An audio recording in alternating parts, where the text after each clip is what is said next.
to you, you. Good morning, good morning to you.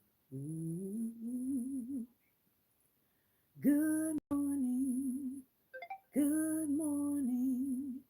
Won't you share with a friend or two?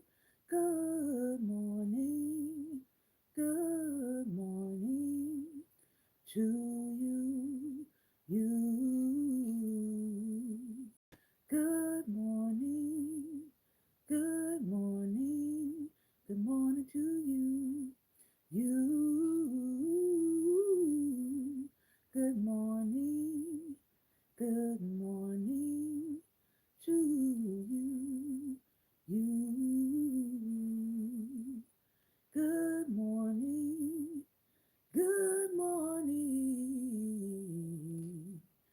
to you. And many more, and many more, and many more. Good morning, good morning, good morning, and welcome, welcome, welcome to Daring Dialogues. I'm your host today, Shante Charles. And let me first start out by saying that I hope that you had a great and wonderful holiday break.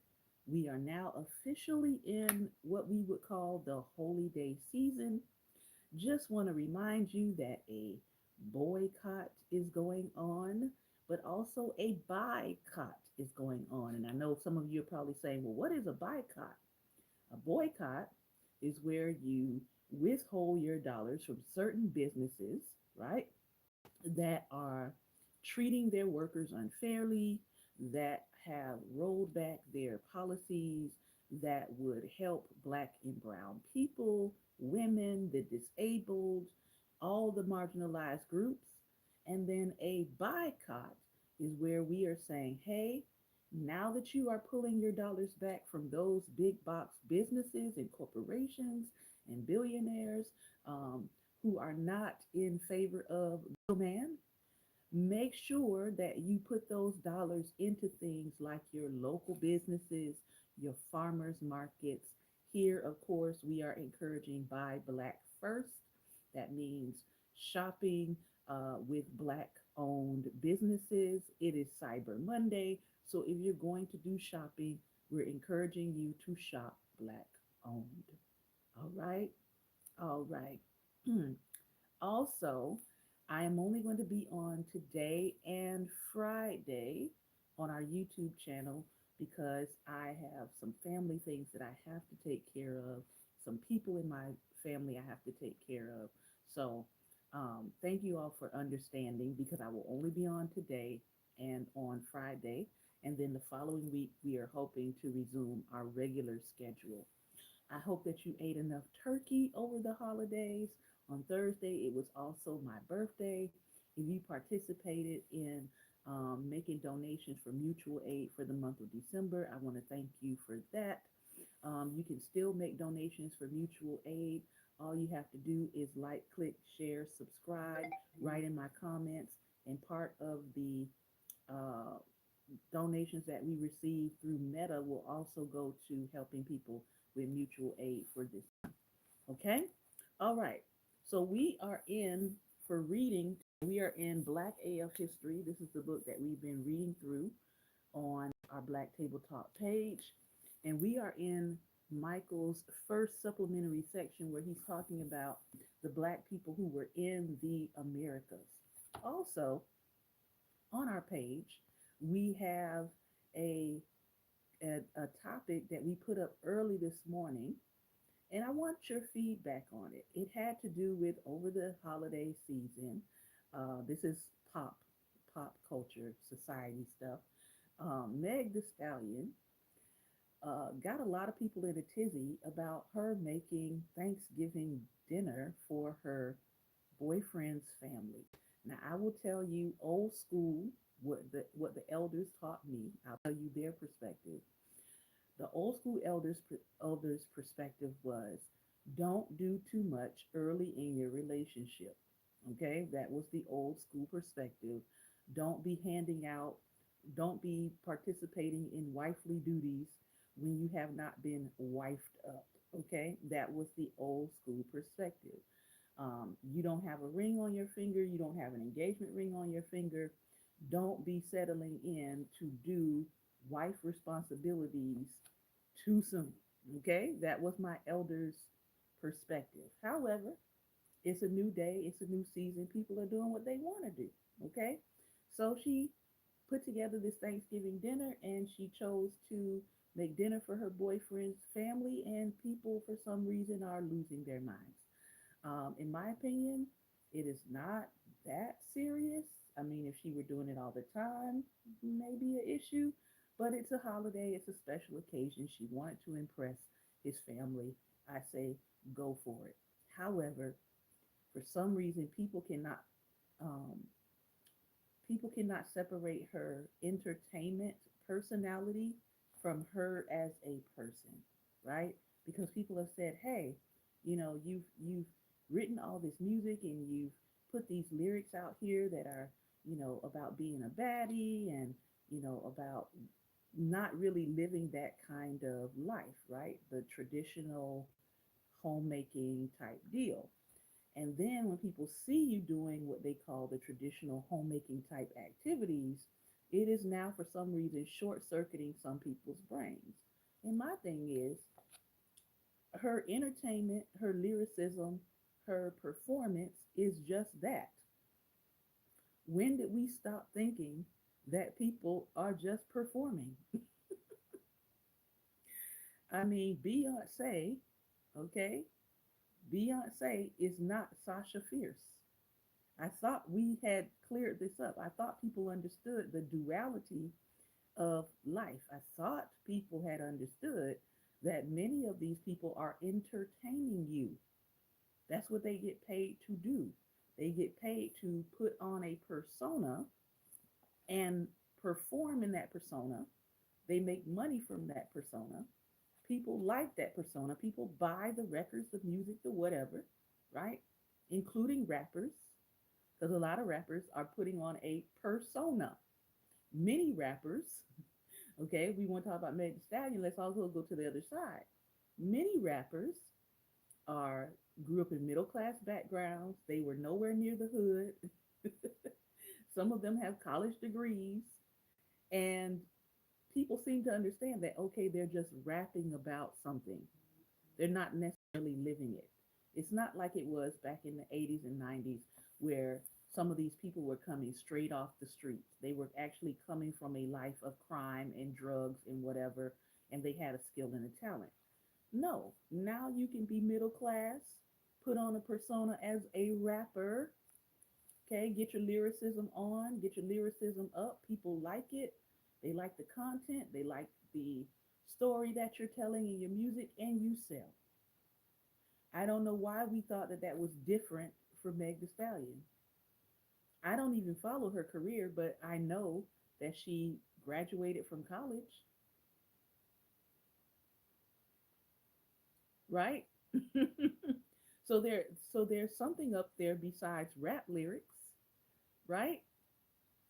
So my thing is, and I want you to sound out, find the post today on my page and sound off and tell me, do you understand that there's a difference between the persona that a person is holding for entertainment purposes to make money versus their actual self? Because apparently people are shocked that Meg the Stallion and her lyricisms don't match up. I mean, people are still shocked that Cardi B and her lyricisms don't match up. She's a different person outside of that persona.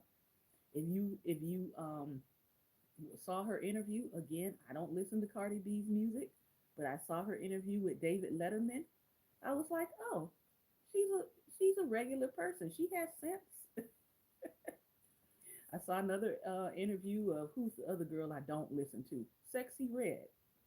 If you listen to these people outside of their music or listen to them in an interview, like Glorilla, again, another one, listen to them outside of their music production, and you will see that there is a duality to these people. I didn't think we had to explain that in 2025 going to 2026, but apparently we do. So just like they have a duality to themselves, you probably have some areas in your life where people are looking at you and saying, "Hey, I see you do this over here, but you also do this." Okay? So let's try to learn, or let's try to um, be receptive of people having a duality to themselves. Now, I'm not talking about a duality like you're good and then you're evil. We're not talking about that.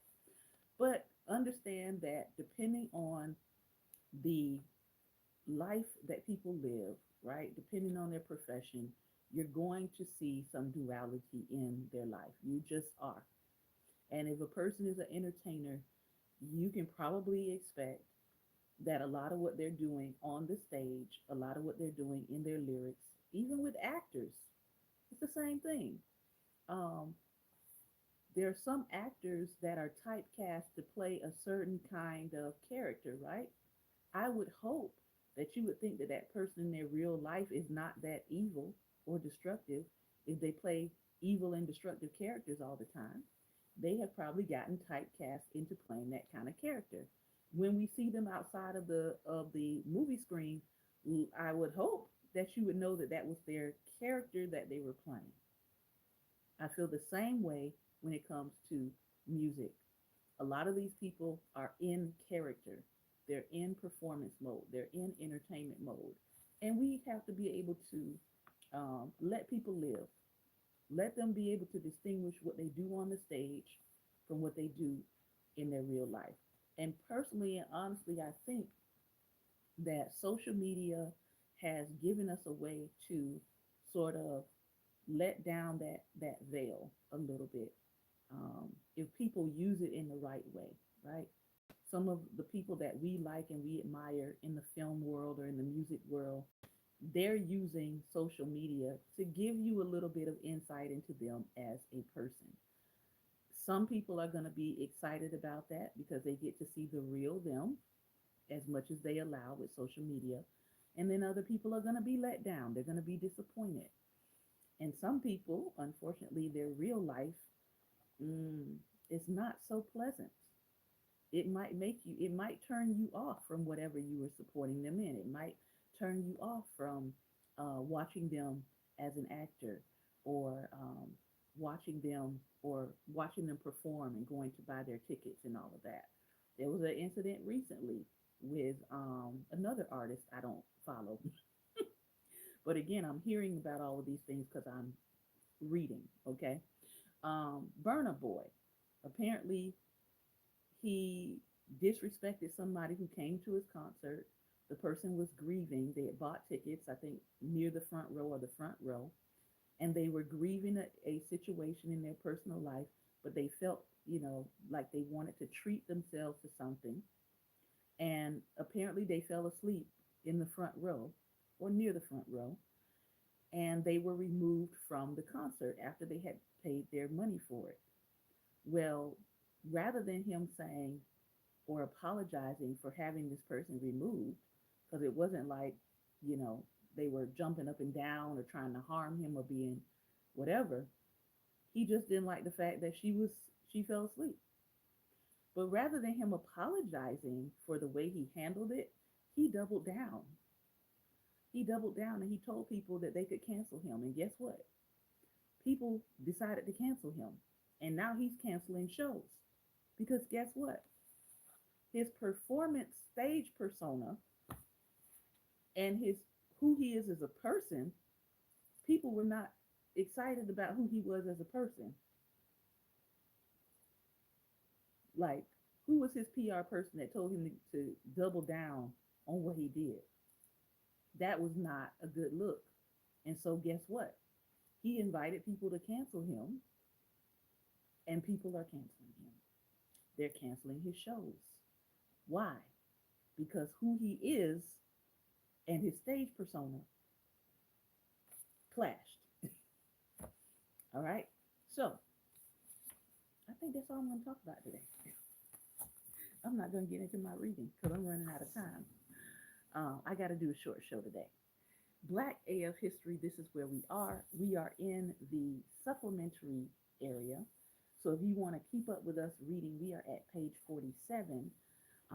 Some of you have gotten the book and you're like, hey, where are you guys at in the book? We're on page 47. We're in the middle of his first supplement. So catch up. All right, catch up. All right, I'm going to bring on my co host. He is coming via Facebook. So if you are listening to us by YouTube today, I hope you will meet us on Facebook at Black Table Talk because we're about to have a talk back session. He's going to tell me about his Thanksgiving. He's going to tell me what he thinks about this public and performative personas versus people's in real life personas. Are we being too hard on people when it comes to their public versus personal personas? Are we being too hard on them? Um, do we need to accept people's duality when it comes to that? Um, I'll tell you the person that seriously disappointed me in just a moment. So if you're on YouTube, I want you to head over to Facebook. I'm gonna tell you the person that disappointed me in of their real life persona, and I can't listen to anything that they put out, anything anymore. All right, I will see you there in just a moment. YouTube, be well, and most importantly, be light.